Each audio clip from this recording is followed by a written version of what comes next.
Bonjour à tous, on se retrouve pour un nouveau Texama Show comme d'habitude pour l'actualité informatique et technologique de la semaine. Nous avons pas mal d'actualités cette semaine-ci, notamment le fait que Twitter n'est plus, mais devient X. Oui, X tout court, juste une lettre. Donc ça, on en parlera plus. On a aussi l'événement Samsung Unpack où ils ont montré leur nouveau Galaxy Flip 5, Fold 5, les nouvelles Tab S9, ainsi que les nouvelles Watch, Galaxy Watch. Et il me semble que c'était à peu près tout. On a aussi des news au niveau processeur, carte graphique, mini PC et tout le tralala. Vous avez une table des matières dans la description ainsi que sur la barre de lecture. Commençons tout de suite. Alors commençons justement par l'événement Unpack de Samsung où ils ont présenté pas mal d'appareils. C'était il me semble 26 si je me souviens bien. Dans tous les cas, ils ont présenté évidemment premièrement leur nouveau téléphone pliable avec déjà le Galaxy Z Flip 5 qui, comme vous pouvez voir, a maintenant un écran bien plus grand que les autres années. Avant, ils avaient un petit écran là-haut, pas forcément le plus utilisable. Maintenant, ils ont un véritable écran. Donc, même si le téléphone est plié, vous pouvez l'utiliser. Ils ont montré des trucs assez cool d'ailleurs avec cet écran. Vous pouvez mettre des widgets et tout ça, contrôler des choses. Vous pouvez même taper, comme vous pouvez voir. Genre, c'est vraiment utilisable. Il a une forme un peu bizarre, par contre, comme il évite les caméras, ce qui me paraît un peu particulier. Bah, le capteur photo est assez gros, donc oui, mais c'est quand même un petit peu bizarre à voir, mais c'est pas hyper grave non plus. L'écran principal est toujours en 6,9 pouces. Ils n'ont pas vraiment changé l'aspect même de ce téléphone, on va dire, les tailles d'écran et tout ça interne. Ça reste toujours les mêmes. Mais par contre, ils ont raffiné le design. Donc, par exemple aussi, ils ont une nouvelle charnière qui rentre mieux dans le téléphone et qui permet d'être beaucoup plus compact et qui, selon Samsung évidemment, est toujours encore plus durable et tout le tralala. Donc là, c'est le Flex Mode quand vous l'ouvrez un petit peu. Bon, le Flip 5, c'est à peu près la même chose que le Flip 4 ici. C'est vraiment l'écran ici et la charnière qui sont les deux plus grosses upgrades. En plus d'avoir évidemment changé le processeur interne est passé au dernier Snapdragon. Si on regarde au Fold 5, ici aussi, c'est basiquement une petite upgrade. La nouvelle charnière, encore une fois, qui permet au téléphone maintenant de se plier entièrement. Donc quand il est plié, il n'y a plus un petit espace où vous pouvez rentrer la poussière. Donc ça, c'est plutôt une bonne nouvelle. Le setup caméra, par contre, reste exactement le même. C'est même les mêmes caméras que le Flip 4. Ça, je trouve assez dommage. Vraiment, ce qui a changé ici, c'est la charnière. L'écran était update aussi, il est plus lumineux, apparemment il peut monter plus haut en luminosité, et aussi évidemment le nouveau Snapdragon. Mais franchement, pas d'énormes nouveautés. Samsung ici est vraiment en train de raffiner le design, mais selon moi c'est un petit peu bizarre parce que chaque nouveau flagship, par exemple les Galaxy S22, on passe au S23, ils changent les caméras, ils mettent des meilleures caméras et tout ça, et les flips ainsi que les fold, les upgrades sont pas à ce niveau-là en fait, ils sont surtout au niveau du design même du téléphone, ce qui est logique parce qu'il faut raffiner ce design de téléphone pliable qui n'est pas encore, on va dire, populaire. Il faut trouver le bon format justement qui permet de les fabriquer facilement et de les populariser. Mais selon moi aussi, c'est ce qui fait aussi leur défaut de ne pas mettre à jour, par exemple, les caméras parce que ce Galaxy Z Fold 5 coûte 1 700 €, même 1 800 €. Et il a des caméras moins bonnes qu'un Galaxy S22 qui est sorti l'année dernière. Donc c'est un petit peu bizarre. Alors évidemment, tout le monde qui achète un Galaxy Z Fold ne veut pas forcément les meilleures caméras au monde, mais je pense quand même qu'il y en a qui veulent quand même des très bonnes caméras. Les caméras sont bonnes, mais je ne les qualifierais pas non plus de très bonnes comparées aux autres aux autres acteurs du marché, surtout pour le même genre de prix. Donc ouais. Bref, dans tous les cas, pour moi, c'est pas un énorme upgrade. Et personnellement, qui suis intéressé par les téléphones pliables, j'aimerais vraiment un téléphone pliable. Moi, je ne vois pas encore une raison d'y passer. Il n'y a pas un téléphone pliable que je suis en mode ah oui, celui-là, il est vraiment bien. Mon plus gros problème, je dirais, c'est toujours cet écran qui est techniquement en plastique, même si j'ai pu en tester, c'est moins grave que je ne le pensais. Vous sentez vraiment que l'écran est dur et tout ça, mais vous pouvez quand même l'abîmer facilement. Donc ça, c'est mon plus gros problème. Et le deuxième problème, c'est ce setup caméra. Parce que j'ai goûté sur le Galaxy S22 que j'ai, Ultra, j'ai un x3 et un x10. Et pour prendre des photos, ce que je fais beaucoup quand je vais quelque part, je ne prends pas mon appareil photo, je prends juste mon téléphone. Et j'adore justement ce setup caméra qui est très utile. Le x3 pour faire des portraits, génial. Et puis le x10, vous avez quelque chose de loin, vous pouvez le prendre en photo et c'est une bonne qualité parce que c'est pas un zoom numérique, c'est un vrai zoom x10. Et zoom x10, je sais plus c'était combien, mais c'est une longueur focale très utilisée en photographie, donc c'est juste pour moi le meilleur setup caméra. Ça et peut-être les setup caméras qui ont carrément un zoom périscope qui peut bouger, qui peut faire vraiment un zoom, on va dire physique, pas un zoom numérique, et qui peuvent aller de x5 peut-être à x7 ou x8. Ça, c'est peut-être aussi quelque chose qui serait bien. Mais on n'a pas ça dans le Galaxy Fold. Donc, ça aussi, pour moi, c'est un gros point négatif. Donc, c'est pour ça que ça m'intéresse pas. Et le prix aussi, parce que 1700, 1800 balles. Bien que chez mon opérateur, il y a un opérateur téléphonique en Belgique où vous pouvez l'avoir pour beaucoup moins cher si vous prenez un gros abonnement par mois. Donc, ça permet de compenser, mais même avec ça, non. D'autres produits qui ont été présentés lors de ce Samsung Unpacked, c'est une nouvelle gamme de Galaxy Tab, ce sont les S9, et du coup c'est basiquement les S8 mais légèrement amélioré, et notamment avec le nouveau processeur Snapdragon 8 Gen 2. Donc ça c'est quand même une assez grosse upgrade, surtout que les Tab S8 datent un petit peu, hein. Elles n'étaient pas sorties l'année dernière, elles étaient encore sorties l'année avant, donc là, ça leur fait vraiment une upgrade. Surtout qu'il me semble que le processeur qu'il y avait dedans, c'était le Snapdragon qui était gravé par Samsung directement, et pas le meilleur. Là, c'est le Snapdragon gravé par TSMC, donc ça devrait améliorer les choses au niveau batterie et tout ça. Donc, en réalité, ça, c'est la plus grosse upgrade. Ils ont aussi un petit peu upgrade l'écran, mais basiquement, ça reste la même chose. Vous avez 3 tablettes de tailles différentes. Vous avez la S9 qui fait 11 pouces, et des raouettes, et vous avez la S9 Plus, il me semble que c'était, oui, qui a un peu plus de 12 pouces, et vous avez la S9 Ultra qui, elle, fait 14,6 pouces, qui est massif. Donc là, c'est pour si vous êtes possesseur de Tab S8, je pense pas que ça vaut la peine d'upgrade. Mais si vous n'aviez pas de Tab S8, ou peut-être vous avez une Tab S7, ou que vous adorez les tablettes Android, mais que la vôtre date un petit peu, ça peut valoir justement la peine de peut-être upgrade. Maintenant, le gros problème de ces Tab S9, et j'adore les tablettes, vous devez le savoir sur la chaîne, je parle souvent de tablettes parce que j'adore les tablettes. J'ai une Tab S7, j'ai aussi un iPad. Ces Tab S9 coûtent trop cher selon moi, genre vraiment cher. Si vous regardez niveau précommande, alors c'est en Belgique, il y a un peu plus de TVA, mais ouais, la Tab S9, vous l'avez à partir de... Alors, il vous force avec le 5G, mais même sans 5G juste Wi-Fi, 899 €. Ah, ça, c'est beaucoup trop cher pour une tablette. Elle serait sortie à 600 et des euros, ok, mais là, non. Je sais pas ce que fait Samsung. Samsung, ils opèrent comme si Apple n'existait pas, parce que même Apple fournit des tablettes moins chères, qui sont aussi puissantes. Donc, je comprends pas la logique ici. Il y a des trucs bien avec cette Tab S9, mais oui, je comprends pas du tout la logique. Vous avez comme le stylet intégré, ça fait quand même la différence avec Apple, mais beaucoup de gens n'utilisent pas forcément le stylet, donc ouais. Et la Tab S9 Ultra, alors là, bonjour le prix. Vous devez prendre un modèle 256 Go de base d'ailleurs, 1339 € pour une tablette. Ça fait mal, ça fait clairement mal. Ah, mais je peux avoir 479 € de réduction en échangeant contre mon ancien appareil. Je parie que les 479,99 €, c'est si vous échangez avec une Tab S8 Ultra. Et que en dessous de ça, vous allez avoir rien du tout. Et enfin, les derniers appareils présentés lors de ce Samsung Unpacked, ce sont les nouvelles Galaxy Watch 6. Vous avez d'abord la classique avec le retour de l'écran rotatif. Ça, c'est plutôt cool parce qu'il l'avait enlevé sur la Watch 5. Et moi, je trouve ça dommage. Je suis utilisateur de la Galaxy Watch 3 d'ailleurs. Et vous avez aussi évidemment la Galaxy Watch 6 normale qui, elle, n'a pas justement ce design avec le tour d'écran qui tourne. C'est plus là vraiment comme une smartwatch, un petit peu plus design, plus simple. Et plus petite aussi, donc ça peut être pratique pour ceux qui ont des petits bras. La classique, elle est plus grande par contre, forcément, elle prend plus de place. Et c'est basiquement une upgrade par rapport à la Watch 5 ici. Encore une fois, pas d'énorme différence. La grosse upgrade qu'il y avait eu au niveau des Galaxy Watch, de toute façon, c'était les 4 qui étaient passés à un nouveau processeur Samsung bien plus efficace et aussi qui étaient repassés sur, je vous rappelle, Wear OS de chez Google.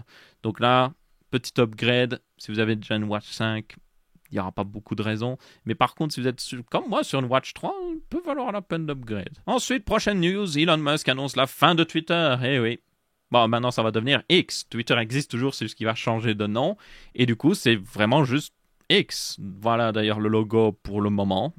C'est un X, un petit peu design, plutôt sympathique en vrai. Pourquoi X? Ben, déjà, Elon Musk semble être obsédé par la lettre X, parce qu'il le met là où il peut, à peu près partout.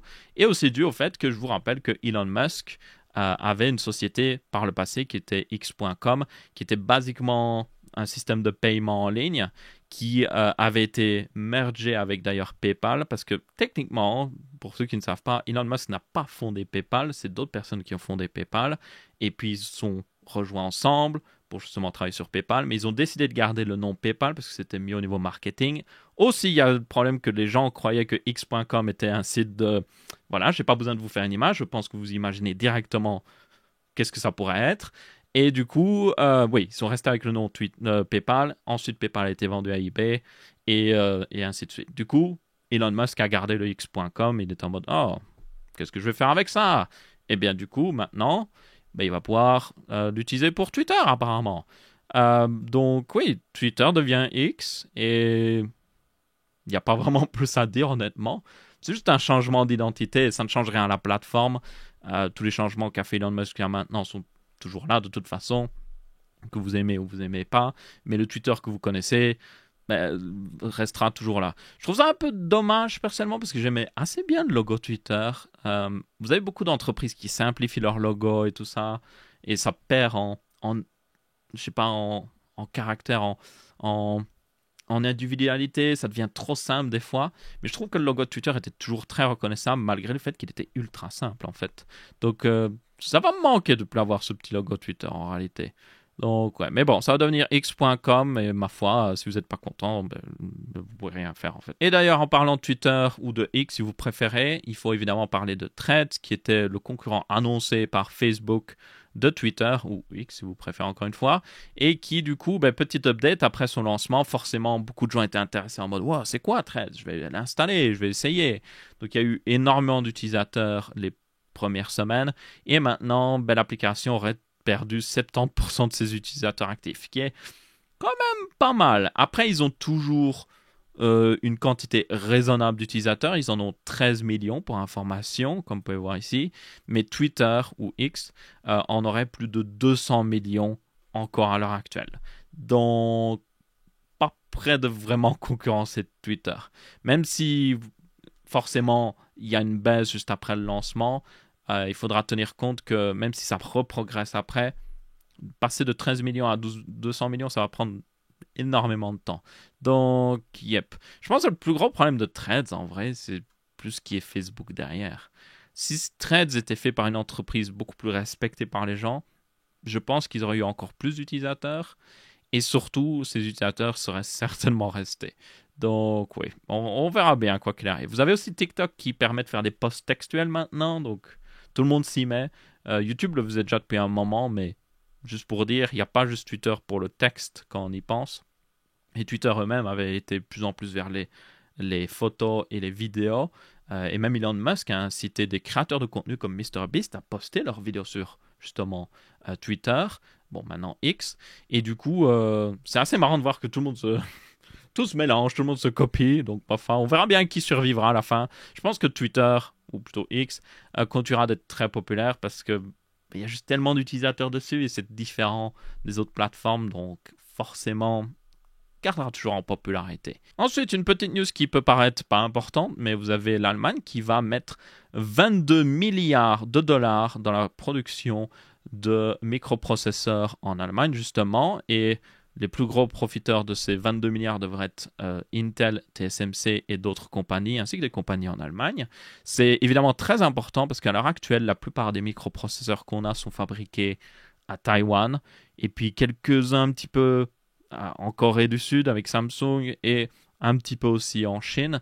Donc en Europe, on n'a presque aucune production de microprocesseurs, ce qui est un énorme problème parce que tous les appareils, par exemple, tous les fabricants de voitures en Europe ont besoin de microprocesseurs, ils viennent justement d'Asie, et dès qu'il y a des problèmes de production, comme on en a eu récemment, eh bien, ils ne pouvaient plus faire de voitures, ce qui était un petit peu stupide. Donc là, c'est en train de se régler, mais c'est quelque chose qui aurait dû être fait depuis très longtemps. Ils auraient dû se rendre compte qu'ils en avaient besoin, et ils auraient dû faire en sorte de ne pas être coincés comme ça, mais bon. Ils sont en train de régler, donc l'Union européenne aussi a investi de l'argent, et là l'Allemagne investit quand même, c'est 22 milliards, c'est quand même pas rien, et donc peut-être au fur et à mesure avec plus d'investissement, ça devrait petit à petit fixer le problème. Donc cet argent, comme j'ai dit, va à des sociétés qui font déjà de la fabrication de microprocesseurs, notamment Intel aura une bonne partie de cet argent, qui est apparemment 10 milliards qu'ils vont avoir, et c'est pour justement faire plus d'usines de production près de Magdeburg en Allemagne. Ils avaient déjà des usines apparemment, mais c'est pour augmenter encore plus la production. Et donc, Intel en profite énormément, puis TSMC un petit peu, et puis d'autres entreprises. Comme je dis, il y a par exemple 3 milliards qui devraient arriver dans des entreprises allemandes. Mais c'est un secteur très dominé par des marques extérieures à l'Allemagne.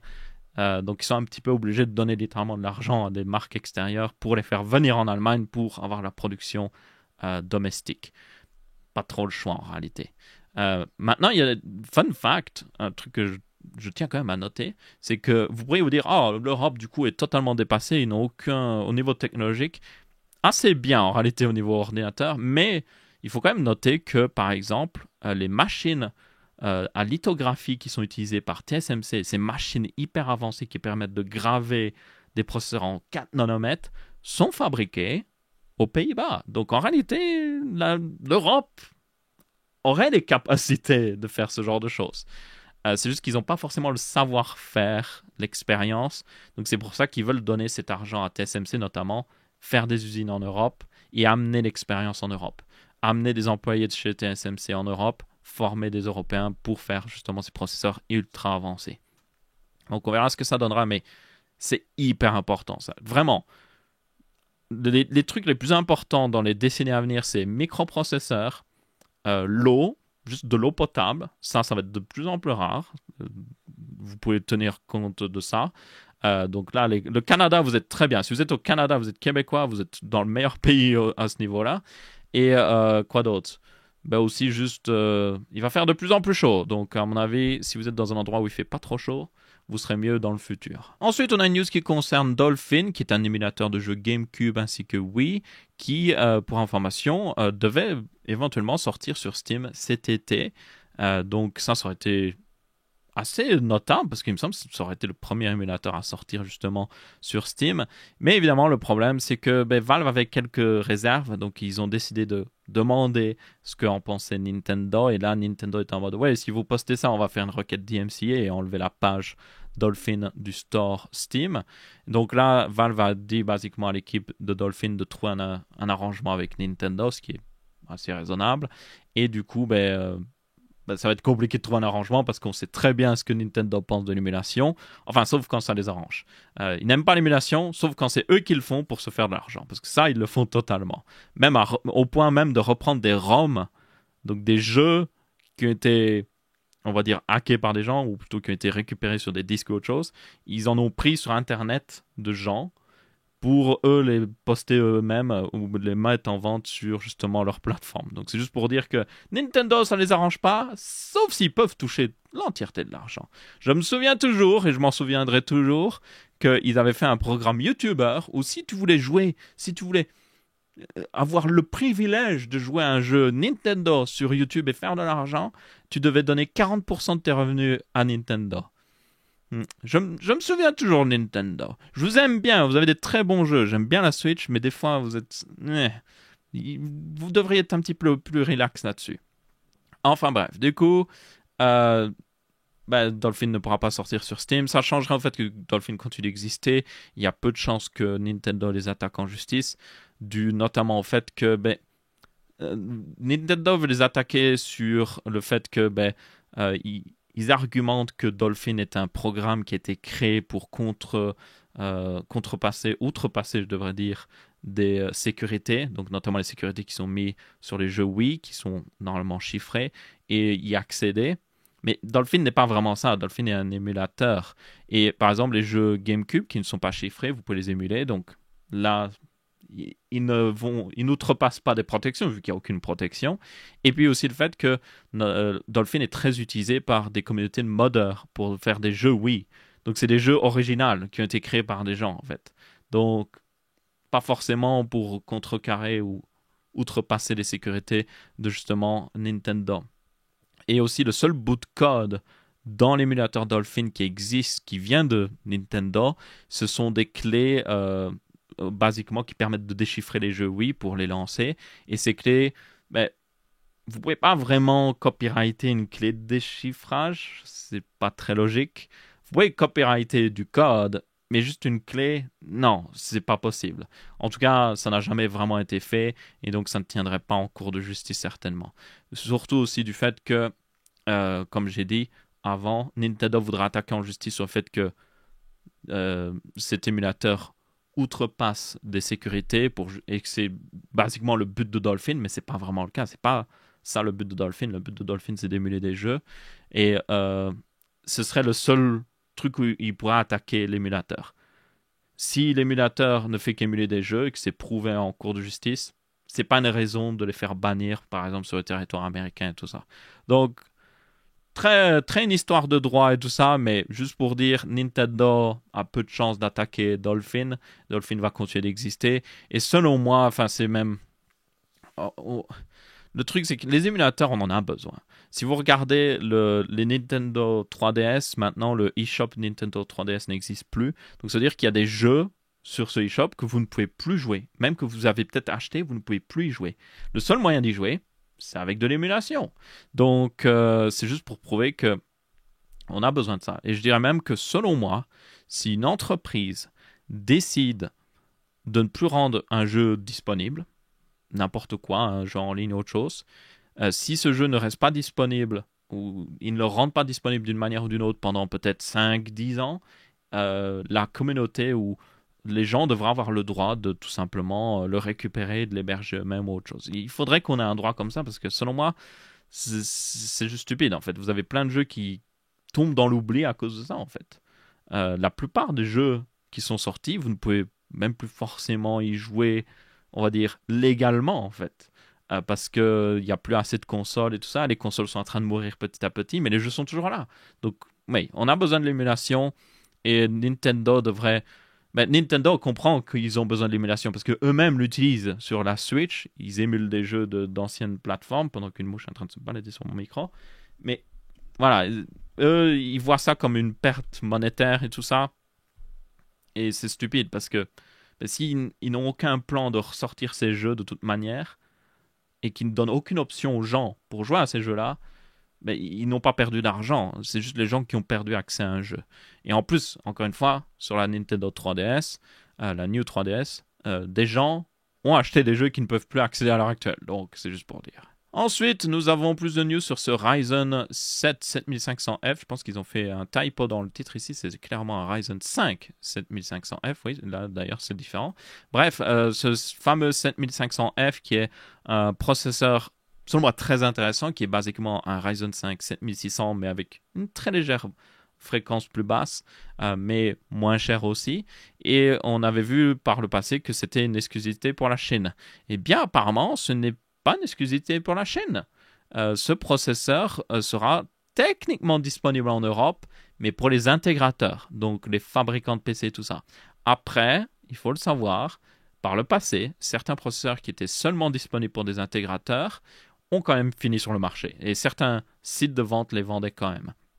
Donc, notamment un site en Belgique que j'ai vu qui vendait ce genre de processeur, c'était Compium SA, qui du coup avait ce genre de processeur. Donc, peut-être que vous pourrez du coup les avoir. Et ça, c'est plutôt une bonne nouvelle parce que, ben, selon moi, AMD a un énorme trou dans leur marché. C'est que le 12400F existe toujours d'Intel et il est vendu vraiment pas cher. Le 13400F existe aussi et AMD n'a pas vraiment de réponse à ces deux processeurs. Donc ça, ce serait justement une réponse. Ça et aussi le fait d'avoir des cartes mères moins chères. Mais ça, on verra bien quand ils le feront. Ensuite, nous avons AMD qui lance officiellement la RX 7900 GRE, qui est une carte graphique du coup avec 5120 shader units, 16 Go de RAM en GDDR6 et un TDP de 260 watts. Et basiquement, c'est une carte qui est très similaire à la 7900 XT. À peu près le même nombre de CU, de Compute Unit, il me semble que ça s'appelle. À peu près le même nombre de shader unit. Une fréquence pas très loin. Elle a même 16 Go de GDDR6, qui est pas mal. Mais là où il y a une grosse différence, c'est le bus mémoire qui passe à 256 bits. Et la mémoire aussi a une vitesse moins importante de 18 Gbps. Et du coup, on passe de 800 GB à la seconde à 576. Donc, comme on l'a vu dans une précédente news, les specs semblent se confirmer, mais oui, le nerf aussi au niveau de la bande passante se confirme. Donc, c'est une carte graphique qui, en termes de performance, on a des chiffres officiels ici d'AMD, en réalité, se met au-dessus d'une RTX 4070, ce qui est logique parce qu'elle n'est pas très loin au niveau prix en dollars, mais elle est beaucoup plus loin d'une 7900 XT que je ne l'aurais cru. Si vous regardez ici, ça doit être des jeux, je sais pas le nom des jeux parce que c'est écrit en chinois, mais ils ont fait des tests dans les jeux, et comme vous pouvez voir, ouais, elle est souvent plus proche d'un 4070, même si elle la dépasse sans problème, et plus loin d'un 7900 XT qu'on pourrait le croire, malgré le fait qu'elle a des specs très similaires. Juste là, ça vous permet de voir à quel point la bande passante c'est important pour une carte graphique, et à quel point aussi du coup si vous nerfez cette bande passante, vous pouvez vraiment perdre en performance. Donc ça vous montre aussi ce qui est arrivé à la RTX 4060 ou la 4060 Ti. Et si elles avaient une meilleure bande passante, elles seraient certainement plus performantes. D'ailleurs, fun fact aussi, c'est que la config de test utilise un Core i7, ce qui m'étonne assez bien, parce que c'est des chiffres officiels AMD, il me semble. Ah non, c'est ExpressView, ok. Ça ressemble à des chiffres officiels AMD en vrai. Non, c'est ExpressView, ok. Sinon, ça aurait été très bizarre. Bref, dans tous les cas, cette carte graphique, comme on l'avait dit, est techniquement pour la Chine, mais elle sera apparemment aussi disponible pour les systèmes intégrateurs, donc les fabricants de PC comme HP, Asus, même MSI. Tous ceux qui font des PC fixes, basiquement, pourront en fabriquer. Et AMD va faire des modèles de référence, mais vous aurez aussi Sapphire, PowerColor et aussi XFX qui en feront. Ça, c'est plutôt intéressant, XFX. Donc, avec un peu de chance, quelqu'un va s'amuser à la vendre en Europe. Après, AMD serait peut-être mécontent, mais il y a peut-être quelqu'un qui va trouver un moyen d'en importer en Europe. Donc, on verra.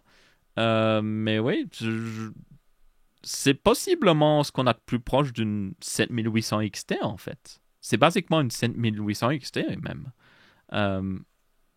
Donc, ça montre aussi que AMD s'amusait à faire comme Nvidia, hein, un petit changement de nom. Comme on a une 7900 XTX qui était techniquement la 7900 XT, la 7900 XT qui est basiquement une 7800 XT, ben, cette 7900 GRE est peut-être une 7800 ou une 7700 XT en quelque sorte.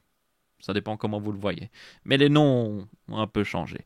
Mais bon, bref, dans tous les cas, si elle sortait vraiment à 600 et des euros, avec un tel niveau de performance, si c'est vraiment au-dessus d'une 4070, elle serait pas loin d'une 6950 XT en réalité, même très proche.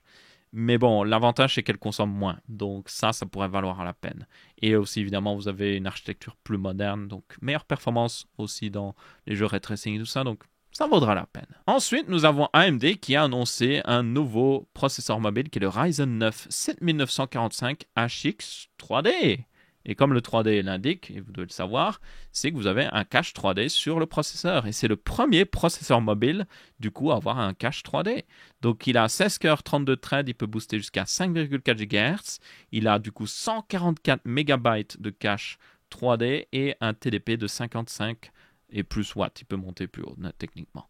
Donc c'est un processeur clairement haut de gamme, ultra haut de gamme, même on peut le dire. Donc vous l'aurez dans des très gros ultra portables. Et notamment, il y en a un qui a déjà été annoncé, c'est le ROG Scar 17 X3D du coup, qui utilisera ce processeur en exclusivité, en tout cas pour le lancement. On verra après. Et oui, ce ordinateur portable a aussi une RTX 4090 mobile, donc c'est un petit peu bizarre. AMD n'a pas vraiment d'offre mobile plus que ça. La seule carte mobile qui existe, c'est la 7600 XT, la 7700S. C'est pas des mauvaises cartes graphiques, mais c'est juste qu'il y a très peu d'ordinateurs portables avec. Vous avez juste... il me semble, le seul que je connais vraiment, c'est le Asus TUF. Il y a un Asus TUF en 15 pouces avec justement la 7600 XT, il me semble. Et il est vraiment pas mal, hein. C'est un très bon ordi portable, mais c'est le seul en fait. Donc c'est vraiment dommage qu'on n'en ait pas plus. Bref, ce qui m'étonne aussi, c'est que du coup c'est un 16 cœurs 32 threads. Techniquement, AMD a un 7800X 3D qui est un 8 cœurs 16 threads. Et donc, pourquoi pas faire justement un processeur mobile 8 cœurs avec un cache 3D. Ça pourrait être intéressant aussi, je pense. Et le mettre dans des ordinateurs portables gaming plus accessibles, parce que là c'est clairement du ultra haut de gamme. Donc, et le truc, c'est qu'AMD a besoin d'une meilleure offre face à ce que fait Intel. Parce que Intel, à l'heure actuelle, au niveau processeur mobile, est plus puissant qu'AMD, mais c'est en sacrifiant la consommation. Donc en réalité, AMD est plus efficace au niveau énergétique, ce qui est très important pour un ordinateur portable. Mais voilà, il y a quand même cette situation assez étrange. Donc avec justement ce genre de processeur, AMD pourrait repasser devant Intel, mais du coup, ils font que la version 16 cœurs d'abord. Ça me paraît un peu... C'est pas la meilleure stratégie, on va dire. Ensuite, on a une news comme quoi la 4090 Ti, qui avait été une rumeur pendant pas mal de temps, n'existera pas tout simplement. Ça m'étonne pas vraiment, parce que si vous vous souvenez, la 3090 Ti ou 3090 si vous préférez, avait été une très mauvaise carte parce que personne n'était intéressé. Elle était à peine plus puissante qu'une 3090. Elle consommait énormément plus. Et c'était juste pas une bonne carte graphique. Ici, la 4090 Ti aurait été un petit peu similaire en fait. Après, il y aurait eu quand même une plus grosse différence, c'est que la 4090, notamment, utilise un GPU, c'est le Ada Lovelace, c'est le AD101, 102 il me semble, oui. C'est une version quand même pas mal coupée du GPU Ada Lovelace. Il existe une version plus grosse. Et avec la 3090, notamment, cette version plus grosse qui a été utilisée dans la 3090 Ti était à peine plus grosse. La 3090 utilisait pratiquement l'entièreté du GPU qui était dedans. Mais la 4090, elle, il y a beaucoup plus qui a été coupé. Donc en vrai, il y aurait une plus grande raison d'avoir une 4090 Ti. Mais c'est juste qu'on l'a vu aussi, c'est que de la 4090 à la 4080, il y a une énorme réduction en termes de coût d'accord et tout ça. C'est même 2 fois moins. Mais les performances ne sont pas 2 fois moins en fait. Donc on voit que la 4090, oui, est hyper puissante et tout ça, mais elle ne profite pas forcément de tous ces coups d'accord. Et donc ressortir une autre carte graphique qui en a encore plus va pas forcément faire une énorme différence en fait. Et elle consommera beaucoup plus et tout le tralala. Donc en vrai, je comprends pourquoi ils l'ont annulé. Peut-être, probablement, voilà, un certain temps qu'ils l'ont annulé. Le marché n'est juste pas correct aussi. Les ventes de cartes graphiques sont en train de diminuer et tout ça. Donc, pourquoi sortir un truc overkill comme ça à l'heure actuelle? Pas beaucoup de raisons. Ensuite, nous avons Minisforum qui a annoncé un mini PC très compact, de 6 litres d'ailleurs, avec soit un Core Intel jusqu'à 24 corps ou un Ryzen justement HX, les plus gros, avec des 16 cœurs, 32 threads. Et voilà à quoi ressemble ce mini PC. Il est vraiment très sympathique selon moi en termes de design. Il utilise une carte mère aussi assez particulière qui, comme vous pouvez voir, est, on dirait un peu une carte mère Minitix, mais avec un mix d'ordinateurs portables. Genre vous avez de la RAM SODIMM, vous avez quand même plusieurs slots SSD M.2. Vous avez aussi du coup ici un slot PCI Express pour la carte Wi-Fi et surtout un slot 16 x 16 pour une carte graphique. Donc en réalité, vous pourriez brancher une carte graphique. Mais du coup, vous allez me dire, ouais, mais le châssis il fait 6 litres, il n'y a pas de place là, ça se voit, il n'y a pas la place pour une carte graphique. Là, c'est l'alimentation, là, on a le refroidissement du processeur, on dirait, on a les sorties de la carte mère. Où est-ce qu'on met la carte graphique? Mais pour les plus observateurs, vous avez dû le voir, un petit slot là-haut et un petit slot là-haut. Oui, apparemment, vous devrez mettre la carte graphique par-dessus. Donc, c'est très particulier. Ils n'ont pas encore montré la solution pour mettre la carte graphique. Peut-être qu'il y aura, je sais pas moi, un adaptateur. Et du coup, vous rajoutez basiquement un peu le même boîtier ici par-dessus. Et du coup, ça rend bien. C'est pas trop. Ou alors, vous mettez juste la carte graphique par-dessus. On ne sait pas. Donc, faudra voir. C'est intéressant, mais ça me fait penser au mini PC qu'ils avaient sorti justement et que je vous ai parlé en vidéo, je vous l'ai même montré. Justement, c'était un mini PC que vous pouviez docker dans un truc et mettre une vraie carte graphique. Mais le truc, c'était trop particulier pour vraiment être intéressant pour beaucoup de gens. Parce que le seul intérêt, c'était vous retirez le PC et puis vous partez quelque part avec, sans la carte graphique. Mais qui ferait ça? Autant avoir un ordinateur portable à ce moment-là. Donc, oui. Ça, c'est un peu la même chose. La carte graphique, le châssis est compact, mais si vous devez rajouter une carte graphique dockée par-dessus, ce sera plus très compact et ça va faire un petit peu bizarre. Donc, je ne vois pas forcément l'intérêt, à part si peut-être ils font aussi des modules graphiques ou autre chose. Je ne vois pas, je ne sais pas. On verra bien.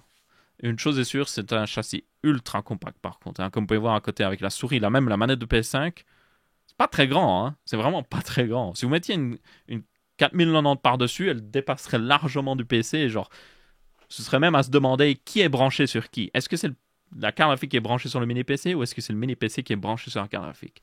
Enfin bref. Et enfin, une petite dernière news en rapport justement avec les mini-PC. C'est juste pour dire que, oui, c'est apparemment confirmé que c'est Asus qui va reprendre justement la gamme Intel Nuke. Vous avez toujours d'autres marques qui font des mini-PC quoi qu'il arrive et eux existeront toujours. Mais c'est juste que le nom Nuke sera utilisé par Asus à partir de maintenant. Donc, les Nuke vont continuer d'exister apparemment. Et c'est possible qu'ils ressortent dans le même format et tout ça, mais oui, ce sera fait par Asus. Donc, à voir ce que ça donne, je sais pas trop honnêtement. Asus a beaucoup plus d'expérience dans la fabrication de PC et il faut quand même le dire, même si Asus est clairement une marque qui n'est pas toujours la plus abordable, surtout au niveau mini PC et tout, ils feront certainement un produit qui sera plus abordable que Intel, parce que les Intel Nuke, notamment extrêmes, étaient assez extrêmes au niveau de leur prix, justement. Ce qui était fort dommage, parce qu'ils sont hyper bien conçus, mais après, le prix, juste, personne ne peut les acheter parce qu'ils sont beaucoup trop chers pour ce que c'est. Donc, c'est vraiment dommage. Bref, dans tous les cas, on verra bien ce que ça donnera. Personnellement, je suis assez intéressé parce que j'aime bien ces mini-PC. Donc, j'ai hâte de voir s'ils vont garder notamment le Extreme 12, c'était celui-là, qui est juste derrière moi, et l'update, en fait. J'aimerais notamment... Je sais pas s'ils pourront le faire, vu que techniquement, c'est en partenariat avec Intel, mais une version AMD, ce serait génial. Et du coup, c'est à peu près tout pour ce Texamash aussi. J'espère que vous avez bien apprécié. Si c'est le cas, pour laisser un pouce bleu. Si ce n'est pas le cas, pour laisser un pouce rouge. On se retrouvera pour une prochaine vidéo et je vous dis ciao, ciao!